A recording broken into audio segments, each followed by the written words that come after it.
So I came in with a question about how I notice I distract myself focusing on other people and, supporting them in what they want. And I can feel this roaring voice coming through me it's time for me to focus on my passion. The roaring voice is not exactly saying that. It's close. First of all, there is a roaring voice because your desire is very strong. But what the roaring voice is saying is, before you can help someone else, you have to hook up to the helpful stream, which means you have to be selfish enough to figure out where that is. And sometimes the people around you, with all their wants and needs and desires and beliefs, and many helpful things too, sometimes they just distract you. And so that feeling that you keep having is that it's time for me to take care of myself isn't because it's not lovely to help others. It's because you just got to do that first. That just has to be a more dominant thing, and that's what we've been talking about all day here today. So what you've been feeling fits in perfectly with what the content of this gathering has really been about. And you understand that really well here and now. We could have had that conversation with you, this much of it, that conversation with you at any point along the way, and you couldn't have heard it. But this seminar today, the hours that you've been listening, caused you to be ready, to be ready, to be ready, to be ready. So you heard that. You all heard that in a way that you would not have heard it otherwise. What kinds of things or what kind of requests are people around you making of you that make you feel distracted? I think it's just starting at such a young age, of that consistent dependency from family. Yeah, but you said just now something was on your mind. What is it? What are others asking of you that you feel is distracting you from what you really need to be about right now? What are they asking? Or are you just making it all up? Is it a perception that you have that has no valid basis? I think it's a belief that just kind of... A belief? Well, a belief's a thought you keep thinking. So jump into that belief somewhere and tell us what it is. I believe that I need to what? I believe that I need to take care of other people before myself. That's... Because Because it's better to give than to receive? Because it's more comfortable to give than to receive. Okay, now let's just stop there for just a little bit. It's more comfortable to give than to receive because I believe that giving is good and receiving is bad. Yeah. Stay there for a minute. Because giving makes others say, oh, thank you, thank you, thank you. And receiving makes others say maybe something different. Have you been taught that it's selfish if you receive, but it's nice if you give? Well, culturally, just being Middle Eastern. Yeah, Cultural? Absolutely. Okay, what does the culture teach? It's women take care of the husbands and really serve the man, and it's a very self-sacrificial culture. And I pulled Well, now away. don't get too carried away. Yeah. Don't get too carried away, because everyone can hear it and maybe relate a little bit. But let's not call it cultural. Let's call it sort of human. Almost everyone who comes together with almost everyone.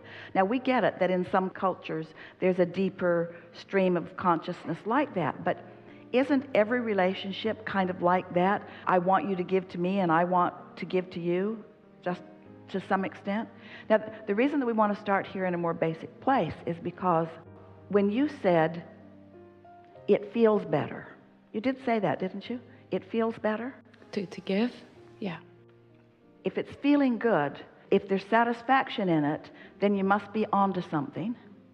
And we don't need to talk about whether the culture is right or wrong, but if in the moment of giving it feels good, then you must be onto something. So let's talk about why, just like in the last segment. Let's talk about why that feels good.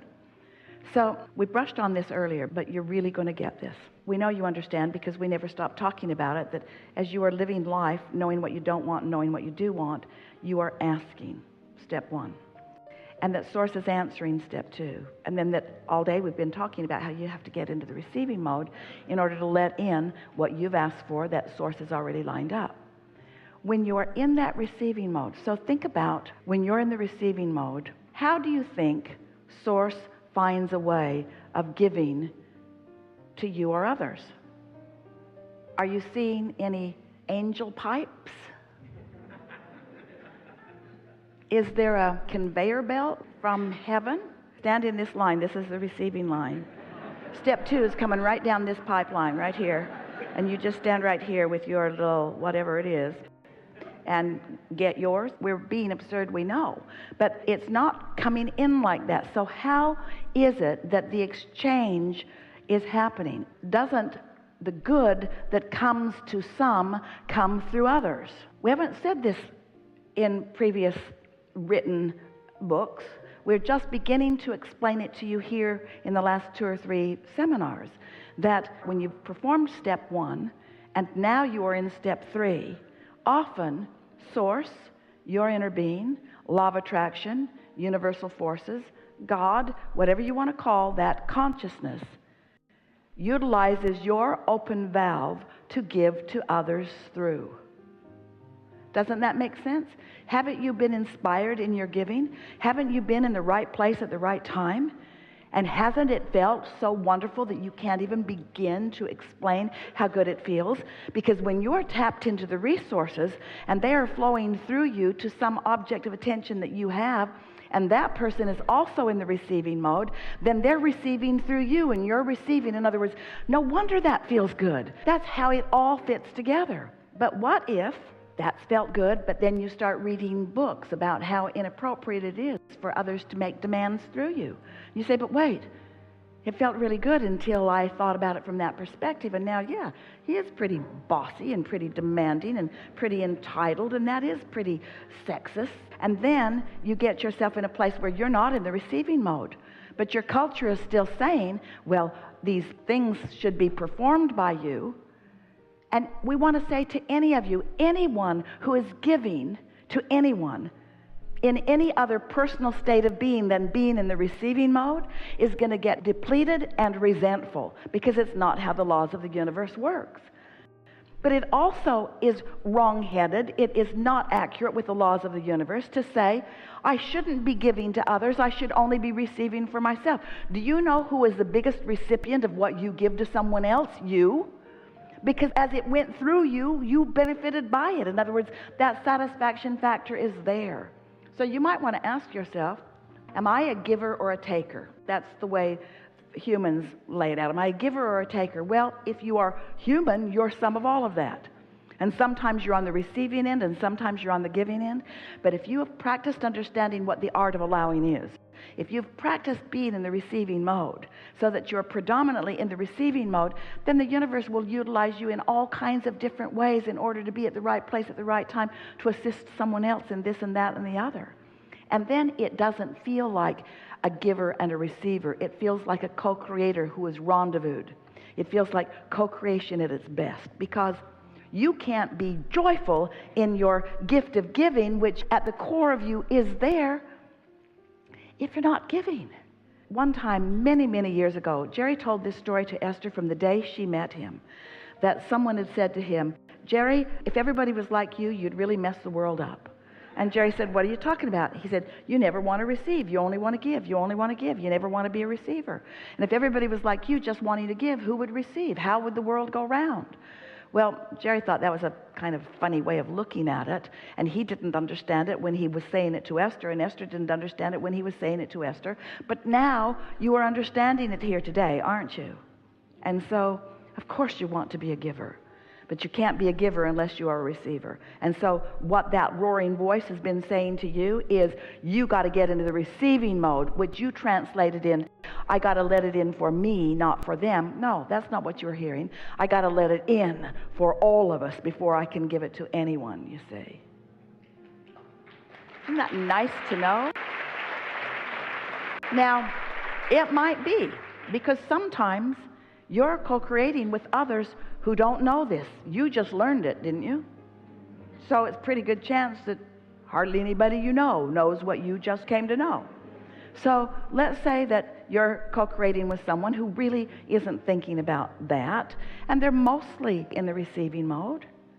But let's say that you're with somebody who maybe mostly isn't in the receiving mode. Maybe it's a long-term relationship. Maybe it's somebody that you're just with right now for whatever reason.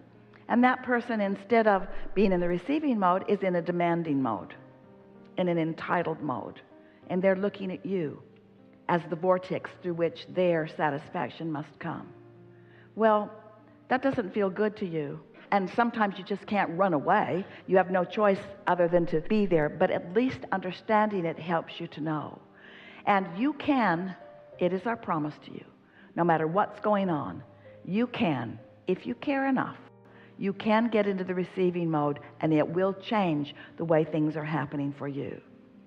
If you begin to notice that you're being taken advantage of, they will come in spades to take advantage of you, because law of attraction just has to line that up.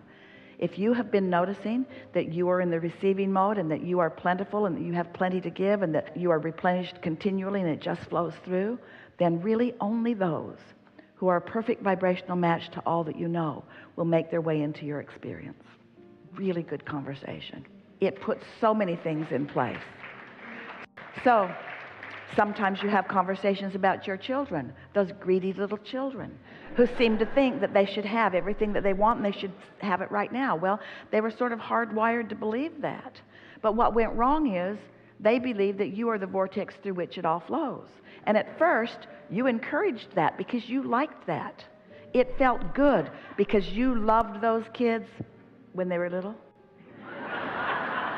You loved them so much when they're asleep. You love them so much that you can hardly look at them without being in the receiving mode. They are the reason that you're tuned in, tapped in, turned on so much of the time. And when you feel like that, the feeling of giving and flowing is so strong within you. But then you begin to analyze, because you're wise in this deliberate creation, that you really want them to understand their receiving mode. And so you become a wise parent who doesn't meet their demands. You meet them when they're in the receiving mode. You let your inspiration to rendezvous with them and their inspiration to rendezvous with you. You let that be the basis of your experience. And you don't gather around you demanding anybody's. Demanding children, demanding employees, demanding employers, demanding boyfriends. You don't gather around you anybody who's making demands, because you're in the receiving mode and they don't have access to you. When you're in the receiving mode, what they have access to is your inspired giving, for which they are inspired to receive. And that is just the most delicious, orgasmic, best experience of a lifetime, to rendezvous with someone who's ready to be ready while you're ready to be ready. You see what we're getting at? Whew. Thanks to your important question, we were able to take everything that we were talking about to a whole new place of understanding. Yes? Yes. Thank you. Really good. That's it. Thank you so much. Really good.